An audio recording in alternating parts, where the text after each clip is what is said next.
So good evening children, and today, as I had promised, I'm uploading the video of how to create tables in HTML. So basically I've already created the HTML notepad format so that we don't waste time in typing the format again. So you can see in the format HTML head and body. HTML whole program is divided into two parts, head and body. The head part contains the title tag and the body part contains the rest of the web page contents. And I have also used BG color, that is for background color, and text color for the text. So here the web page is going to appear in yellow and the text will be written in red. This is what we have done. Now the next thing is to learn that how are we going to create a table. So very first point is that whenever you are creating a table, remember it has to be created within the body tag and the table contents have to be within the table tag. Okay. Now, once this is done, what you need to do is understand the concept of the table first. A table is basically a combination of number of cells. It is divided into rows and columns. Rows are horizontal lines and columns are vertical lines. Okay. So very first thing is that whenever you create a table will have rows and columns, and you need to give the table heading or the column headings. Okay. So that each column indicates what kind of data it is keeping. Okay.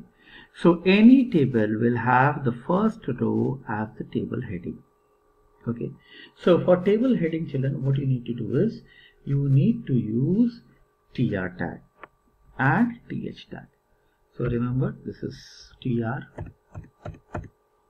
opening, closing,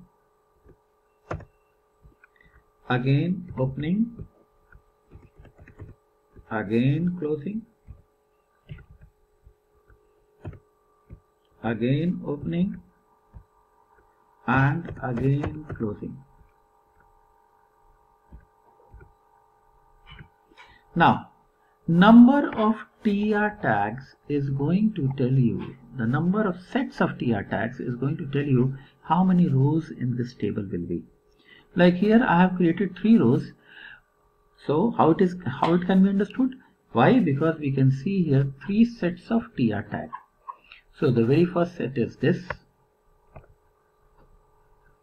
second set is below this, and the third set is here. So that means this table is going to have 3 rows. Now the very first row is going to contain the table headings. So table headings have to be put in th tag. So th opening, and what I do is I always prefer writing th closing within the same line. Now, one set of th opening and closing is 1 column. Another set I want, so what I do is I just copy this and go on pasting as many columns as I require. So suppose if I require 4 columns, then I'll have 4 th. So now, remember, this is going to be my first row. So tr opening and tr closing, and how many columns are there in this table? 4 columns. How can you understand that? By the number of th opening and closing. Okay. The very first column I put as roll number. Okay. Second column I put as name. Okay. Third column I put as, suppose, physics marks. Okay. Fourth column I put as English marks. Okay. So I have just given the table headings.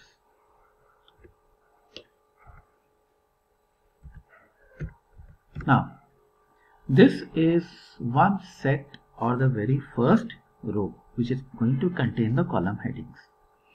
Now for the data, what am I going to do is I am going to use td tags in the second row. Okay, so now notice this is the second row, and here I am using the TD tag TD.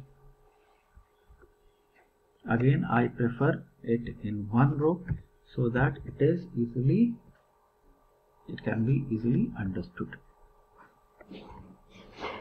Now, this is one set. How many sets do I require? So remember, as I have got 4 columns, so I need 4 data in each row. Okay, so this is 1, 2, 3, and this is 4. Okay, so now this is again going to be the second row. Now same thing, children, in the third row also.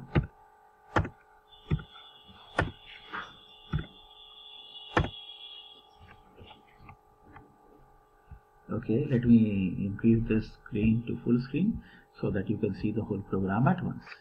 So remember, children, I'll organize the program in a better way so that you understand clearly.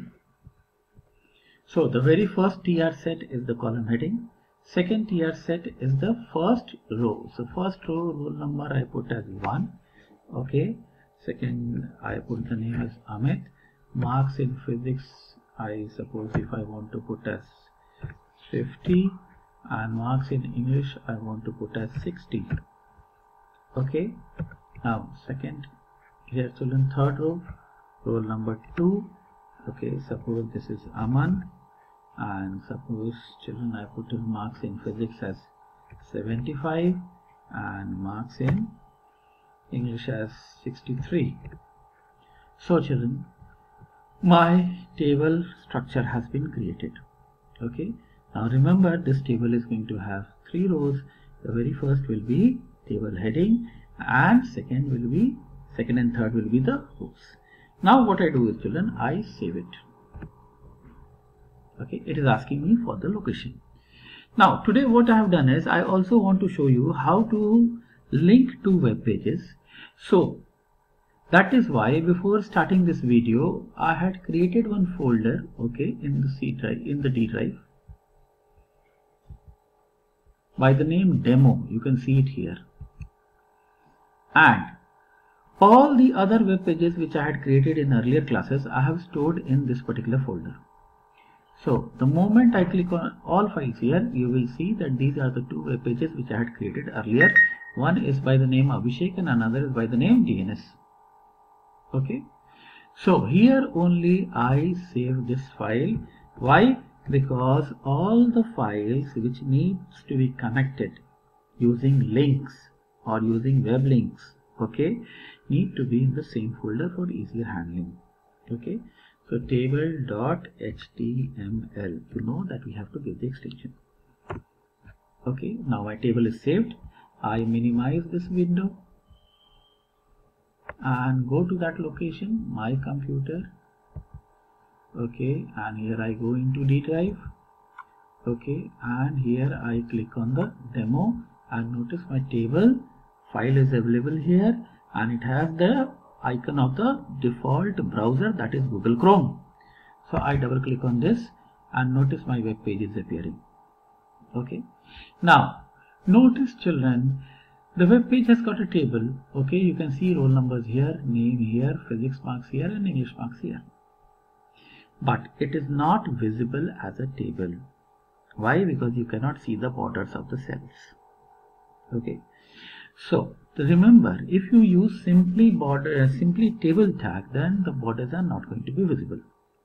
What you need to do is, you need to use border tag within the table tag, and then the table is going to be visible. So what I do is, I close this, okay, and I minimize this, because children, or I can straight away open from the notepad here. Okay, and here, children, in the table tag I use border is equal to 4. Now remember, all the parameters to the tags should always be given within double quotes. Okay, so this is, children, the table border. I have used the border tag within the table tag, you can see here. Okay, now again I save it, and I minimize it, children, and this time I click on this again.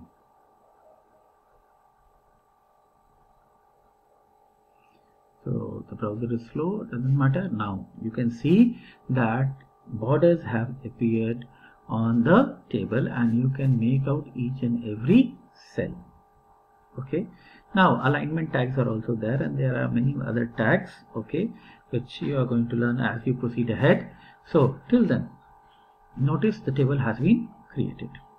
Now first of all, what I do is, to move ahead, I increase the border size so that it becomes easier for you to understand. Okay, so I have increased the border size, and once again I show you the picture because I'll show you the web page before proceeding ahead.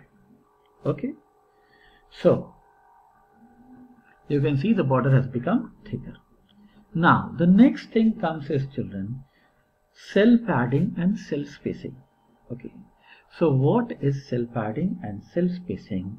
Before making you understand that, or before telling you exactly what it is, let me show you an example and see how it works. Okay, so first of all, I use cell padding tag to make you understand what is cell padding. So cell padding also has to be used within the table tag, and how it is done. Cell padding is equal to, suppose I give the value within cell padding as 10. Now I have saved it, and notice where I have used it within the table tag.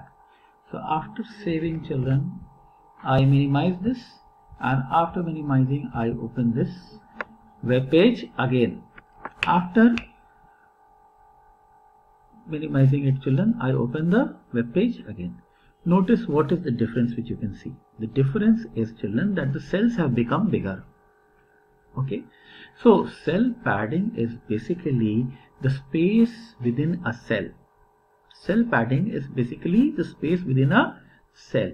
So if you want to increase the size of the cell, you can use cell padding. Okay, now the next thing is cell spacing. So what is cell spacing? Again, have a look here. Cell spacing is equal to, again I give some value as 10, or suppose 10 will be confusing, so let me use 5 so that you understand. Okay, Alt F S.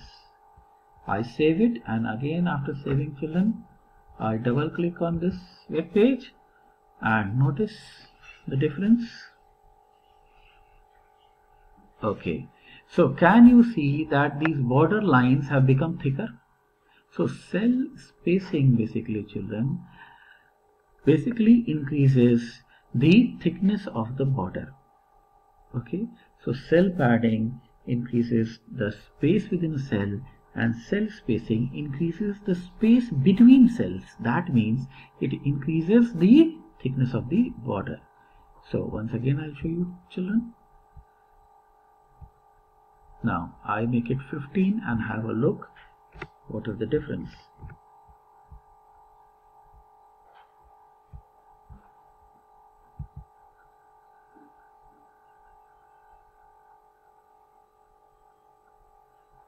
So children, I hope you can see that the space between the cells have increased.